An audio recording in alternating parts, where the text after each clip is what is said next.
मेरा नाम आरुषि है। मैं दिल्ली शहर में अपने 2 बेटों के साथ रहती हूँ। मेरे पति को इस दुनिया से गुजरे हुए 3 साल हो चुके हैं और अब मेरी बुढ़ापे की सारी जिम्मेदारियां मेरे दोनों बेटों पर ही है। लेकिन आज के दिन मैं बहुत खुश हूँ क्योंकि मेरी बड़ी बेटी की शादी है। सभी रीति रिवाजों के साथ मेरे बेटे की शादी एक बहुत ही अच्छे घर की लड़की से हो गई और मेरी बहू दहेज में काम वाली अपने साथ लेकर आई और मुझसे बोली, सात समय हमारी हर समय आपकी बहुत सेवा करेगी। वह काम वाली सच में मेरी बहुत सेवा करती थी, लेकिन जब मैंने उससे बात करने की कोशिश की तो मुझे पता चला कि वह तो गूंगी है। मुझे उस काम वाली पर बहुत तरस आया क्योंकि वह काम वाली बहुत खूबसूरत थी, लेकिन मुझे उसकी एक बात बहुत अजीब लगती थी कि वह हमेशा घूंघट में रहती थी और घर में सबसे पर्दा करती थी। लेकिन एक दिन गलती से मेरे छोटे बेटे ने उसकी शक्ल देख ली और मेरा बेटा जोर जोर से चिल्लाने लगा कि सुनते ही मेरा दिल जोर से धड़कने लगा कि मैं यह लड़की वही है जिसने 7 मासूम लड़कियों को बहुत बेदर्दी से मेरे बड़े बेटे नवीन आज फिर से अपनी शादी की बात छेड़ दी थी। यह वह मुद्दा था जिससे मैं हमेशा अपनी जान चुराती थी। ऐसा नहीं था कि मुझे अपने बड़े बेटे की शादी का शौक नहीं था, वह मेरा बड़ा बेटा और हर माँ की तरह मेरे दिल में भी अपने बेटे की शादी को लेकर बहुत सारे सपने, बहुत सारे अरमान थे। मैं अपने बड़े बेटे नवीन की शादी बहुत धूमधाम से करना चाहती थी, लेकिन मेरी परेशानी भी हुई थी जो आजकल सभी घरों में होती है। मेरा बेटा नवीन अपनी पसंद की लड़की से शादी करना चाहता था कि मैं अपनी पसंद की लड़की से अपने बेटे नवीन की शादी करवाना चाहती थी। आज भी रात के खाने के बाद घर आया तो मुझसे जिद करने लगा कि जिस लड़की को मैं पसंद करता हूँ आप उसका रिश्ता मांगने के लिए उसके घर पर जाएं। मैंने खाना खत्म होने के बाद कहा कि भूल जाओ उस लड़की को तुम, क्योंकि तुम्हें मेरी पसंद की लड़की से शादी करनी होगी। मेरी इस बात पर मेरा बेटा नवीन गुस्से से आग बबूला हो गया और चेक कर मुझसे कहने लगा कि आप एक बार उससे मिल तो सकती हैं, लेकिन मैं ऐसी लड़की से बिल्कुल अपने बेटे की शादी नहीं कराना चाहती थी जिससे शादी से पहले ही मेरे बेटे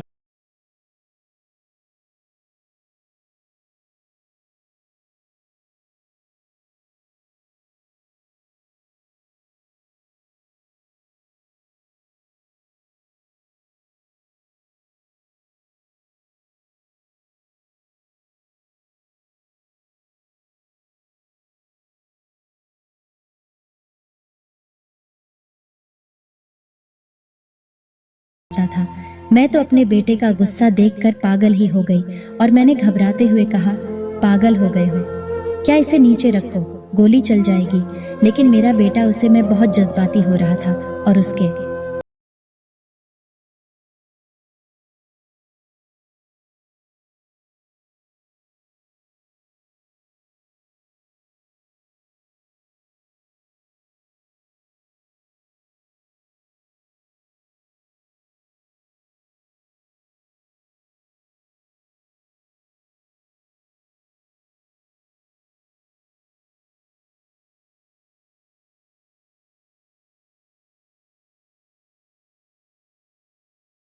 तय कर दी। शादी की तैयारियों के सिलसिले में 2-4 बार उनके घर गई थी, लेकिन हर बार एक ही काम वाली से मेरा सामना होता और उसका माली ने बहुत बड़ा सा गूंगा डाल रखा होता था का मालिक है। ये बातें मुझे अजीब लगती थी कि मेरी बहू ने मुझे बताया कि यह काम वाली बहुत अच्छी है और इनकी हर छोटे बड़े काम के ही संभालती है और ये बहुत अच्छी लड़की है। मैंने अपनी बेटी और बहुत से बहुत पूछने की कोशिश की, तुम दोनों पहली बार कहाँ मिले थे, मगर दोनों ने मुझे अलग अलग जवाब दें और यह सुनकर मुझे बहुत हैरत हुई और कुछ भी हुआ। लेकिन अब क्या हो रहा है, सकता था। शादी तय हो चुकी थी। शादी की तैयारियों में बहुत ही काम वाली नहीं, बहुत हाथ बटाया था क्योंकि मेरी कोई बीवी नहीं थी, इसलिए सारी तैयारियां भी उन्हें दोनों लड़कियों ने मिलकर की थी। शादी के बाद मेरी बहू दुल्हन बनकर पहली बार हमारे घर आई तो मैं यह देखकर बहुत हैरान और परेशान होगी कि मेरी बहू ने अपने काम वाली को भी गाड़ी में अपने साथ पीछे बैठा लिया। मैं और मेरा छोटा बेटा पंकज हम दूल्हे की कार के पीछे पीछे थे। मेरा छोटा बेटा मुझसे कहने लगा कि मम्मी, अगर आप बुरा न माने तो एक बात कहूं कि भाभी का अपनी काम वाली के साथ कुछ ज्यादा ही लगाव नहीं है, क्या लोग अपने काम वाली को इतना तो सर पर नहीं चढ़ाते जितना भाभी ने चढ़ाया हुआ है। यह बात तो पहले दिन से मुझे भी परेशान कर रही थी। यह बात भी अजीब थी कि वह दहेज में भी उस काम वाली को अपने साथ लेकर आई थी, लेकिन मैं अपने बेटे की वजह से कुछ बोल नहीं सकती थी। लेकिन उसका मालिका मेरी बहू के साथ दहेज में आना मुझे पसंद नहीं था। उसका मालिक के लिए मेरी बहू ने शादी के लिए बहुत अच्छे कपड़े लेकर दिए थे। उस कपड़ों को पहनकर वह काम वाली लगी नहीं रही थी। मेरी कहीं रिश्तेदारों ने मुझसे पूछा था कि साड़ी बांधी हुए घूंघट में लड़की कौन है। अब मैं उन्हें यह कैसे बता दूं कि यह बनी ठनी लड़की मेरी बहू की काम वाली है। तो मैंने बात को टालने के लिए उनसे कहा, मुझे क्या पता कि लड़की वालों की तरफ से कोई होगी। मैं अभी यह सोच रही थी कि जब मेरे रिश्तेदारों को पता चलेगा कि यह लड़की कोई और नहीं एक काम वाली है तो वह क्या कहेंगे। मेरे बेटे का तो दिमाग ही खराब हो चुका था जो वह बिना कुछ सोचे समझे घूंघट वाली काम वाली को अपनी पत्नी के साथ दहेज नहीं लेकर आ गया। ये शादी के बाद हम बारात लेकर घर पहुंचे तो मेरी बहू ने मुझसे कहा कि सासू माँ, यह काम वाली तो मैं आपके लिए लेकर आई हूँ। आप जैसा चाहे इसे अपना काम करवा लेना, यह आपकी बहुत सेवा करेगी। मैं अपनी बहू की बात सुनकर दंग रह गई कि यह बेचारी तो बहुत अच्छी है। मैं इसके बारे में कितना गलत सोच रही थी। मुझे अपनी सोच कर बहुत शर्मिंदगी महसूस हुई। मेरी बहू ने तभी उसका मालिक को आवाज लगाकर मेरे कमरे में बुलाया और उससे कहा कि देखो, शादी की तैयारियों के चक्कर में सांसों में बहुत थक गई है, तो मैं इनके हाथ पैर दबाकर अच्छे से मालिश कर दूं। आज से इनके सभी काम तुम्हारी जिम्मेदारी है। आप जल्दी जाओ और सासू माँ के कमरे की अच्छे से सफाई कर दो ताकि आराम कर सके। जब वह काम वाली अंदर कमरे में चली गई तो मेरी बहुत धीमी आवाज में बोली, साथ हम आपसे एक छोटी सी प्रार्थना है। मैंने चौंक कर उसे देखा और पूछा कि कैसे प्रार्थना। मेरी बहू मुझसे कहने लगे कि वह बेचारी गरीब जरूर है, लेकिन वह एक बहुत अच्छे घर और बहुत पर्दा करने वाली है। उसका माली का चेहरा तो मैंने भी आज तक नहीं देखा, तो इसलिए आप थोड़ा ख्याल रखना। मैंने अपनी बहुत से कहा, तुम इस बात की बिल्कुल भी फिक्र मत करो। मैं जब अपने कमरे में गई तो मैंने देखा कि वह काम वाली बड़ी लगन से काम कर रही थी और साड़ी के साइड में से उसके गोरे गोरे हाथ दिख रहे थे। उसका मालिक की खूबसूरती देखकर मैं तो शौक गई। बहुत ज्यादा गोरा रंग था उसका। उसे मेरी मौजूदगी का पता चला तो उसने जल्दी से अपने चेहरे को पूरी तरह से ढक लिया।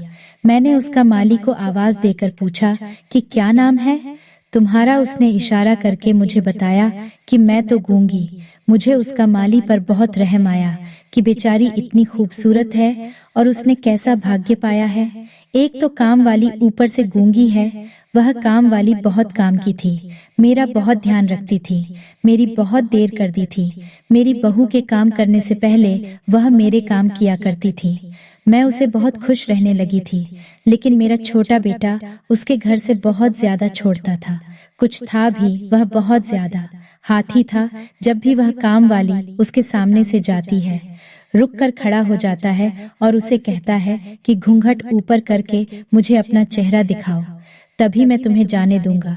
वह बेचारी थी, तेज कदमों से भागकर मेरे कमरे में आती और मेरे पीछे छुप जाती। अपनी बेटी को डांट दी थी कि क्या इस बेचारी को काम वाली को बार बार छोड़ आता रहता है। काम वाली रोज रात को मेरे सर और पांव दबा दी थी और मेरी मालिश करती थी। उस काम वाली के आने से मुझे बहुत ज्यादा आसानी हो गई थी, क्योंकि मेरे सारे के सारे काम उसका माली नहीं संभाल रखे थे। मेरा छोटा बेटा उसे हमेशा यह कहता चलाता था कि मैं यह मुंह तो ऐसे ढाका रहती है जैसे कोई चोर हो, इसलिए अपने सारे जीवन ध्यान से रखा करो और उसके जाने के बाद ठीक से चेक कर लिया करो। वह काम वाली तो कुछ बोल भी नहीं सकती थी क्योंकि वह गूंगी थी। वह बहुत साधारण सी लड़की थी, बस अपने काम से काम रखती थी। एक दिन मेरे कुछ दोस्त मेरे घर पर आई थी, तभी मेरी काम वाली उनके सामने घूंघट में ही आई थी। उसका माली के जाने के बाद मेरे दोस्तों में से मेरे एक दोस्त ने मुझसे कहा कि तुम्हारे काम वाली घूंघट करके क्यों काम करती है। तो मैंने उसे, साथिया, एक बहुत ही शरीफ धरती है, इसके घर वालों ने इसे बहुत मजबूर करके घर से बाहर निकाला है, वरना आजकल ऐसी लड़कियां कहाँ देखने को मिलती हैं। मैंने अपने दोस्तों से वही सब कहा जो मेरी बहू ने मुझे बताया था। इन सब बात पर मेरी दूसरी मुझ पर हंसने लगी और उन्होंने मुझसे कहा कि कहीं और से भी और कैसे पैदा करती है। क्या हमने बहुत सी औरतों को देखा है, मगर कोई भी औरत या लड़की आज के टाइम में ऐसी नहीं रहती और तू से पर्दा नहीं करती। तुम इस काम वाली पर नजर रखा करो। ज्यादा नेक बनने वाले लोग ही पीठ पीछे धोखा देते हैं। मेरे दोस्तों के बातों ने मेरे दिल में कहीं न कहीं शक का बीज बो दिया था। मुझे पहले तो शक नहीं था, बस अब मुझे वह सीधी सादी काम वाली पर शक होने लगा था। मुझे कई ऐसे वाक्य याद आने लगी। इससे मुझे उस पर शक करने की वजह मिल गई और उन सब बातों को मैंने अपने मन का वहम मानता भुला दिया था। कुछ दिन पहले ही बात है कि मेरी बहू ने इसका मालिक को किसी काम से अपने कमरे में बुलाया था कि तभी मुझे याद आया कि मेरे बड़े भाई ने मेरी बहू और मेरे बेटे कोरा की दावत पर बुलाया है। मैंने इस बात को बताने के लिए उसके कमरे में गई तो मैं ठिठक कर रहा गई, क्योंकि मुझे मेरी बहू के कमरे से मेरी बहू की आवाज के अलावा भी किसी और औरत की हंस कर बात करने की आवाज आ रही थी। मैं इस बात से बहुत ज्यादा हैरान और परेशान हुई और सोचने लगी कि बहू के कमरे में तो इस काम वाली के अलावा और कोई नहीं है। मैं अंदर जाकर यह सब देखती कि इससे पहले ही मेरे छोटे बेटे ने मुझे आवाज देकर किचन में बुला लिया। मैं जब अपनी बेटी की बात सुनकर वापस आई, तब मैंने अपनी बहू से पूछा कि बेटा, तुम्हारी कमरे में किसके बोलने की आवाज आ रही थी? तो मेरी बहू ने मुझसे कहा, अरे सासू माँ, मैं तो टीवी देख रही थी, उस पर सीरियल की आवाज आ रही होगी। मैंने अपनी बहू की इस बात पर यकीन कर लिया और सोचा कि वह काम वाली तो बोल ही नहीं सकती है, शायद मुझे कोई गलतफहमी हुई होगी। उसका मालिक हो। हमारे घर पर आए हुए 1 महीना हो गया था और आज तक मैंने उसकी आवाज नहीं सुनी थी। आज कैसे बोल सकती है? इसके अलावा भी मुझे एक और बात याद आई कि 5 दिन पहले जब यह काम वाले घर से बाहर जा रही थी तो घर के दरवाजे पर पहुंचकर उसने अपना घूंघट नीचे गिरा दिया था, जिसको देखकर मैं दंग रह गई थी। ये तो घर में इतना घूंघट करके रहती है, अब क्या बाहर बिना घूंघट कहीं जा रही है? शाम को जब काम वाली घर लौट कर वापस आई तो मैंने उससे पूछा कि तुम कहाँ गई थी? तो उसने मुझसे कहा कि बहू की माँ ने मुझे किसी काम से बुलाया था, मैं उनका ही काम करने गई थी। मैं उसकी बात सुनकर बहुत ज्यादा परेशान हूँ, क्योंकि अभी 15 मिनट पहले ही तो मेरी बहुत सीमा से बात हुई थी। उन्होंने तो मुझे ऐसा कुछ नहीं बताया कि यह काम वाली हमारे घर आई है, और यह बात इतनी जरूरी नहीं थी, इसलिए मैंने इस पर ज्यादा ध्यान नहीं दिया। जो पास जरूरी थी मैंने उसको पूछा, क्योंकि वह जो बिना घूंघट की गई थी उस बात में मेरे दिल में हलचल मचा कर रखती थी। मैंने उसका माली से पूछा कि जब तुम सुबह घर से बाहर निकली थी तो बिना घूंघट की क्यों गई थी? तुम्हारा चेहरा भी तो दिख रहा था। इस बात पर काम वाली नैना में सिर हिलाया और एक कागज पर लिखकर मुझे बताया कि मैंने माँ से लगा के रखा था। मुझे तभी उसकी इस बात पर यकीन नहीं आ रहा था। उसने मेरी इस बात पर तसल्ली करने के लिए अपने प्रतिमास निकालकर मुझे दिखाया, तो तब जाकर मुझे उसकी बात पर यकीन हुआ। मैंने सोचा कि यह काम वाली तो बहुत सीधी सादी है, मैं फालतू में ही इस पर शक कर रही हूँ। लेकिन अब मेरी दोस्तों की बात नहीं, मेरे दिमाग में फिर से शक पैदा कर दिया था। मैंने शाम को इसका मालिक अपने कमरे में बुलाया कि तुम मेरे बेटे से घूंघट करती हो। यह बात तो मेरी समझ में आती है, क्योंकि वह तुम्हारे लिए गैर मर्द है, लेकिन तुझे पता करना मेरी समझ से बाहर है, तो मुझे तो अपना चेहरा दिखाइए सकती हो। मेरी इस बात को सुनकर कामायनी बहुत ज्यादा घबरा गई और नाम ऐसे ही लाकर पीछे हटने लगी, और उसने कहा कि मैं अपना चेहरा नहीं दिखा सकती। मैंने भी सोच लिया था कि आज किसी भी हाल में इस शाम वाली का चेहरा देखकर ही रहूंगी। जैसे ही मैं उसका मालिका घूंघट उठाने के लिए आगे बढ़ी तो वह काम वाली थी। तेज कदमों से भागने लगी और भागते समय मेरी बेटी और बहू से टकरा गई। बेटे ने मुझसे पूछा, ये क्या हुआ? मैं ऑफिस काम वाली के पीछे क्यों भाग रही है? मैंने कहा कि कुछ नहीं हुआ बेटा, मैं तो बस इस काम वाली का चेहरा देखना चाहती हूँ। मेरी बात सुनकर मेरी बहू ने मुझसे कहा कि क्यों सासू माँ, मैंने तो आपसे मना किया था न कि आप इसका मालिक का चेहरा देखने की जिद नहीं करेंगे, फिर आप ऐसा क्यों कर रही हैं? मैंने अपनी बहुत से गुस्से से कहा कि इसका मालिक के घूंघट की वजह से मेरे दोस्तों ने मेरा बहुत मजाक उड़ाया है। अब तुम इसका माली से कहो कि या तो यह मुझे अपना चेहरा दिखा दे या फिर मेरे घर से रफा दफा हो जाए। मेरी बहू ने मुझसे कहा कि क्या आपको अपना चेहरा नहीं दिखाएगी, तो फिर मैंने उससे कहा कि निकल जाए मेरे घर से। तो इस बात पर मेरी बहू ने कहा कि यह इस घर से भी नहीं जाएगी क्योंकि यह मेरी काम वाली है, मैं इसे अपने साथ लेकर आई थी। आप कौन होती है?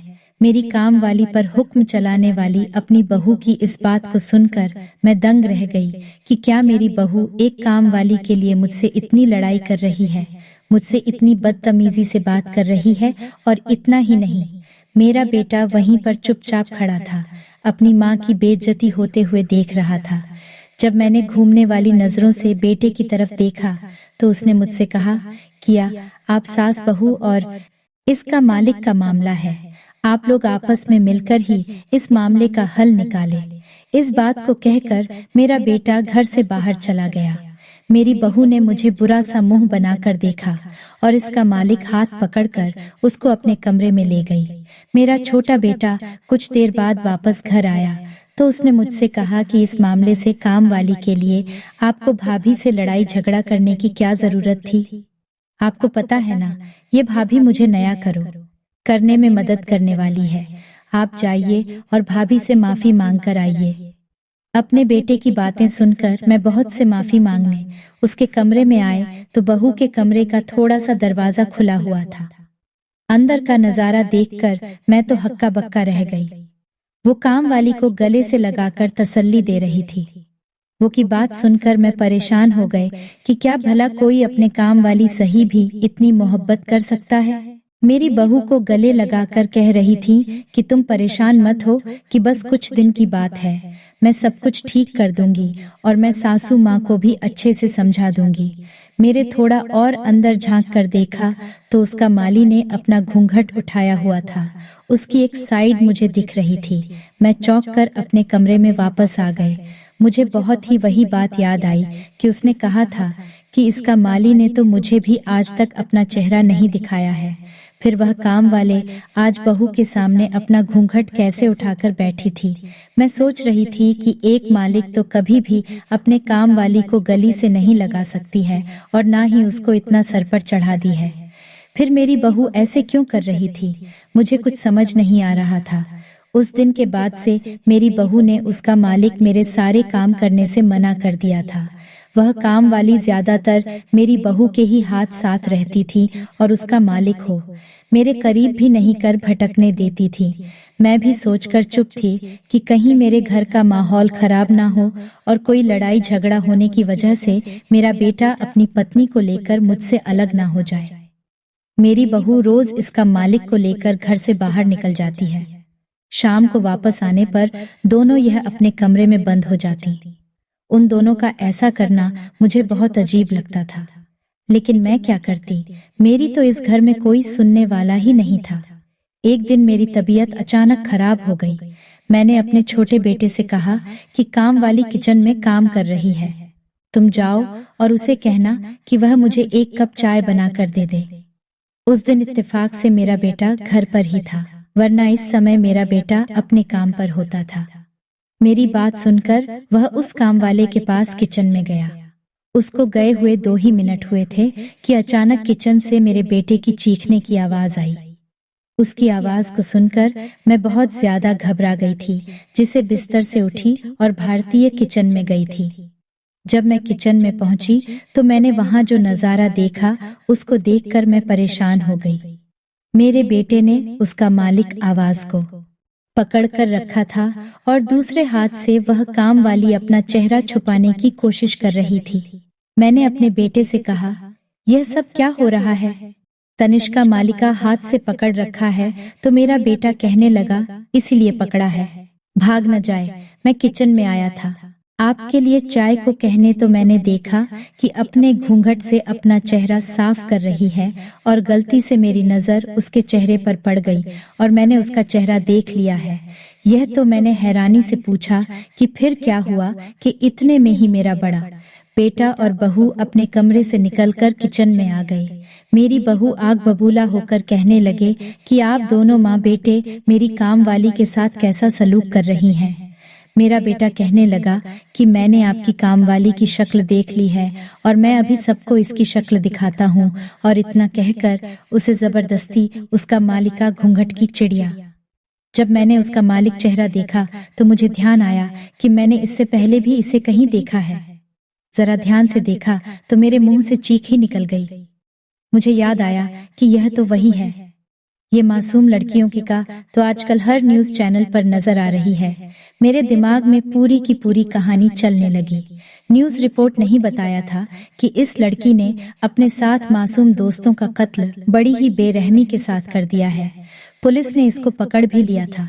किसने बताया था कि वह लड़की एक दिमागी बीमारी से पीड़ित है और इस बीमारी के चलते इसमें जलन और दुश्मनी में अपने 7 मासूम दोस्तों को मार डाला। बाद में पता चला कि यह कातिलाना लड़की पुलिस की गिरफ्त से फरार हो गई है। मैं क्यों पूरे देश को इस कातिल लड़की के बारे में पता था। इस देश के बच्चे भी जानते थे कि यह लड़की कौन है।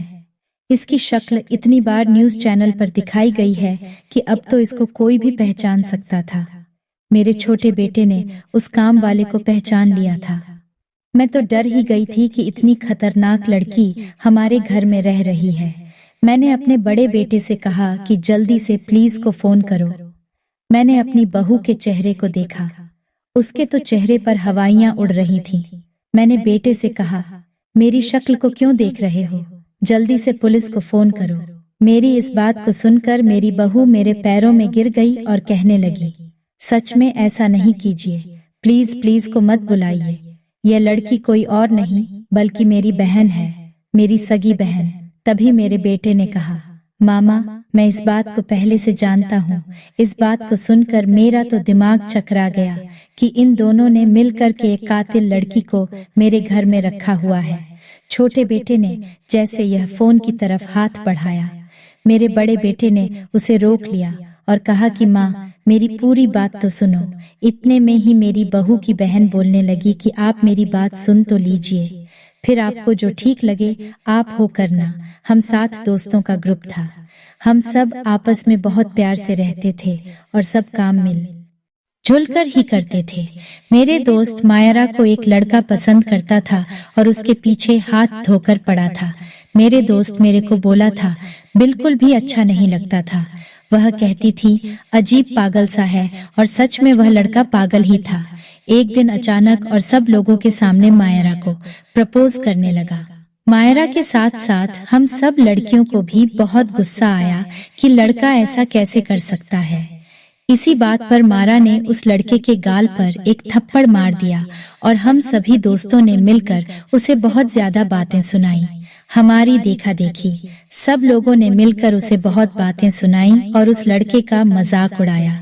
कोई भी लड़का अपनी बेइज्जती को बर्दाश्त नहीं कर सकता। अपनी बेइज्जती को उस लड़के ने अपने दिल से लगा लिया और हम लड़कियों से बदला लेने को सोचा।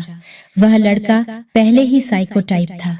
इस वाक्य के कुछ ही दिन के बाद हम सभी दोस्त थे मायरा के घर पर इकट्ठा हुए थे और खाना खाते हुए हम सब सो गए क्योंकि मेरा के कमरे से चीखने की आवाजें आ रही थीं। हमारी एक दोस्त मारा के कमरे में देखने गई तो वह लड़का चाकू से मारा को मार रहा था। वह डरकर भागे तो उस लड़के ने उसे भी मार डाला। उसका एक लड़के ने एक एक करके मेरे 7 दोस्तों को बड़ी बेरहमी से चाकू से गोद गोद कर मार डाला।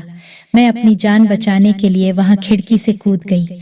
तेजी से भागते हुए अपने घर आकर अपने कमरे में छुप गई। हालात ज्यादा खराब थी। मेरा दिमाग कुछ भी सोचने समझने की हालत में नहीं था। मैं बहुत डर गई थी। उस साइको लड़के ने बड़ी बेरहमी से मेरे सभी दोस्तों को मार दिया था। अब मुझे डर था कि कहीं वह मुझे बिना मार दी, लेकिन वह लड़का बहुत चालाक निकला। उसने मेरे सारे दोस्तों के कत्ल का इल्जाम मेरे ऊपर ही डाल दिया और से हत्या के आरोप में पुलिस ने मुझे पकड़ लिया।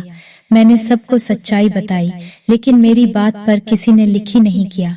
मेरी बहन ने अपने पति के साथ मुझे जेल से बाहर निकाला और मेरी बहन मुझे अपने काम वाली बनाकर अपने साथ अपने ससुराल ले आई। मैंने कुछ नहीं किया है, मैं बेकसूर हूँ। पुलिस वाले मुझे हर जगह ढूंढ रहे थे और मीडिया ने भी मुझे हर जगह जलील कर दिया था, इसलिए मुझे अपना चेहरा छुपाना पड़ा। मेरी दीदी मुझे अपने साथ पुलिस के गिरफ्त से बचाने के लिए लेकर आई थी। मेरी बहू रोते हुए मुझसे कहने लगी, इसका कोई कसूर नहीं है, मेरी बहन बेकसूर है। मैं और मेरे पति इतने दिनों से इसकी बेगुनाही का सबूत ढूंढ रहे हैं और हमने उस साइको लड़के के पीछे अपनी जासूस लगा रखे हैं। उस लड़के के खिलाफ बहुत सारे सबूत जमा कर लिए हैं। 1-2 दिनों में ही यह सारे सबूत मेरी और न्यूज रिपोर्ट को देने वाले हैं, ताकि मेरी बहन की बेगुनाही साबित हो सके। सारी सच्चाई सुनकर मैं दंग रह गई। मुझे यकीन नहीं आ रहा था। फिर मेरे बेटे और बहू ने मुझे वह सारे सबूत दिखाए जो उन्होंने पिछले 3 महीने में जमा किए थे, और यह सब कुछ सच था। अब बेचारी बेकसूर लड़की भागी के हाथों मजबूर होकर एक आम वाली बनकर रह रही थी, जिसकी कोई गलती नहीं थी।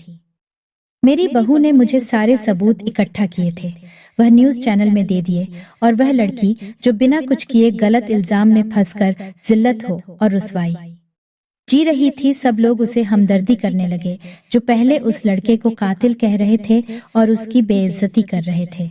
अब सब लोग उसे इज्जत देने लगे थे और उस साइको लड़के को पुलिस ने गिरफ्तार कर लिया था। मुझे उस प्यारी सी लड़की पर बहुत रहम आ रहा था, इसलिए मैंने अपने छोटे बेटे की उसे शादी कर दी और उसे अपनी दूसरी बहू बनाकर अपने घर ले आई। दोस्तों, मिस करती हूँ। आपको हमारी कहानी पसंद आई होगी।